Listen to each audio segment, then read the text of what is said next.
So we are going to try and solve this problem here. We're going to solve that, it says solve triangle ABC. Anytime you see this solve, that means we have to find all of the missing parts of triangle ABC.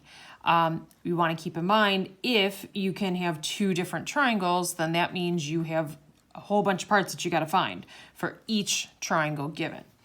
Okay, so solving triangle ABC, very first thing, draw a picture. And notice it says check the pictures. Okay, so I'm going to draw a picture, and I always like to kind of draw my picture. This is just a preference. Wherever that angle A is, I kind of put that over in the corner, the given angle. Okay, so that means I know side A is over here. That's going to be a side of 6. And then I like to put side B, the one that's right next to it, next to this angle over here. Again, to me, it just makes sense. That's the way I see it. That kind of gives me, if you think back to that compass kind of idea, that gives me the ability to swing this side in if I am able to, if I can produce a second triangle. Okay, so we're going to start to solve this like we normally would. So sine of 30 over 6 is equal to the sine of b over 7.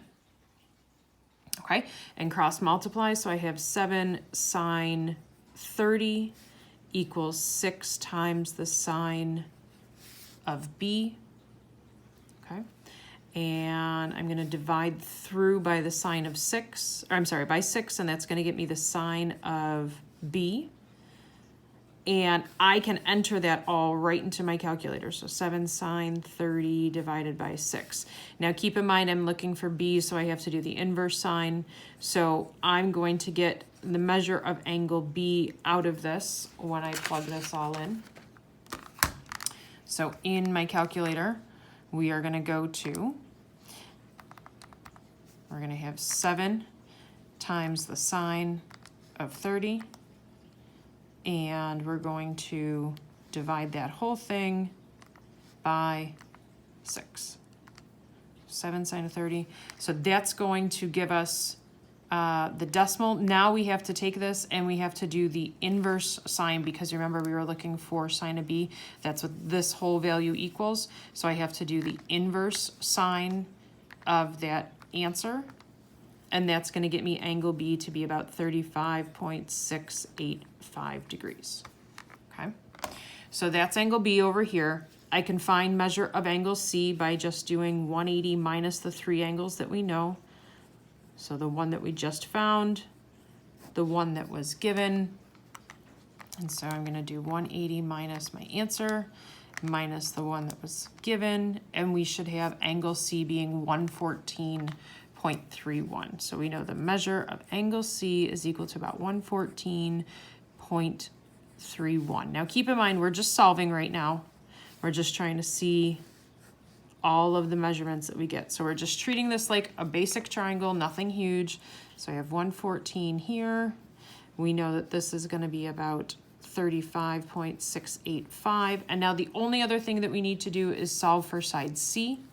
So I'm going to go back and do, how about sine of 30 over 6 is equal to sine of our angle C, which we found is 114.31 divided by C.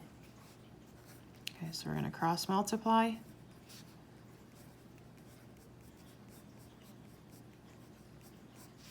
And again, I'm going to divide through by sine of 30.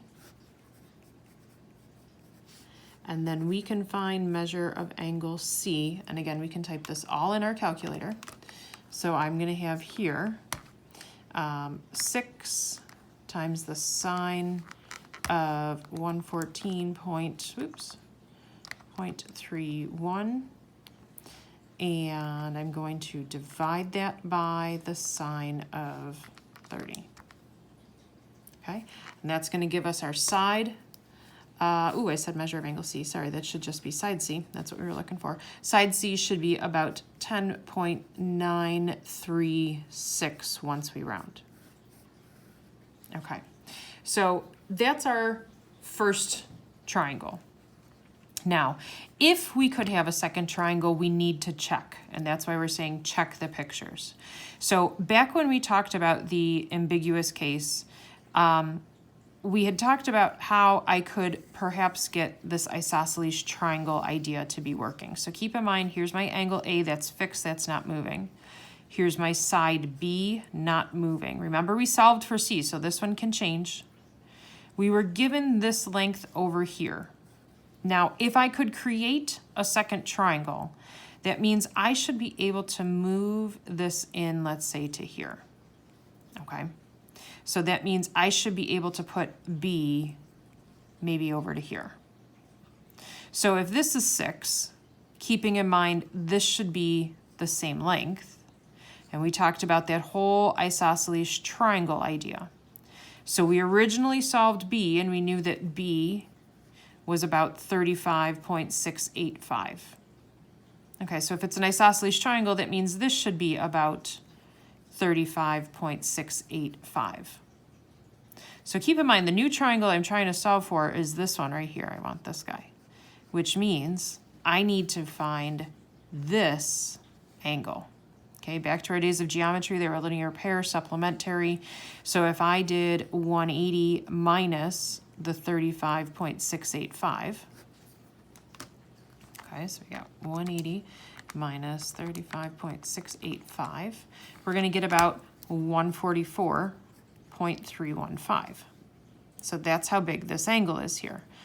Okay, so if we were to get two triangles, then that means I need to be able to find a measure for angle C, which we can do by saying in this small little new triangle that we're trying to see if that exists, I want to remove the given angle, I want to remove the new angle B that we just found, and see if I have anything left over.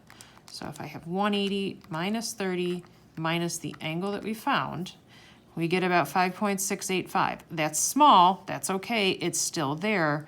You have an angle. So what does that mean? That means you now have two triangles.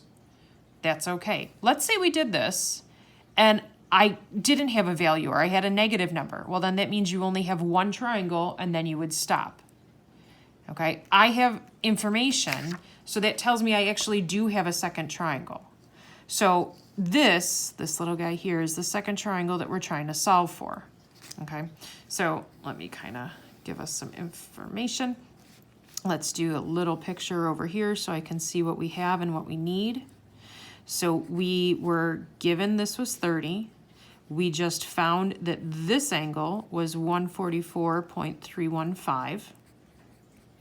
We subtracted to find this angle was 5.685.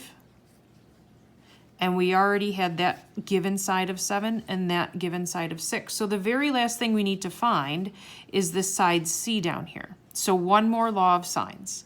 Okay, so we would have sine of 5.685 over C is equal to, and we can do any side combination, how about sine of 30 over 6?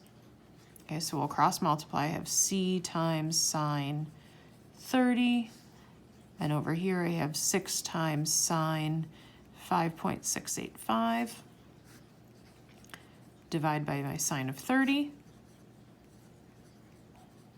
And that's going to get me C. So if I plug that all in, I'm going to use my fraction template this time. I have 6 sine of 5.685 divided by sine of 30. And I have side C being 1.18, about 9 if we were to round. So it's small, super small, but that should make sense because we have a super small angle over here. So super small angle, super small side. Yes, we get a random looking triangle with a really big obtuse angle, but we do get two triangles here. So here's a situation where you do have two full triangles, and we have now solved for all of those parts.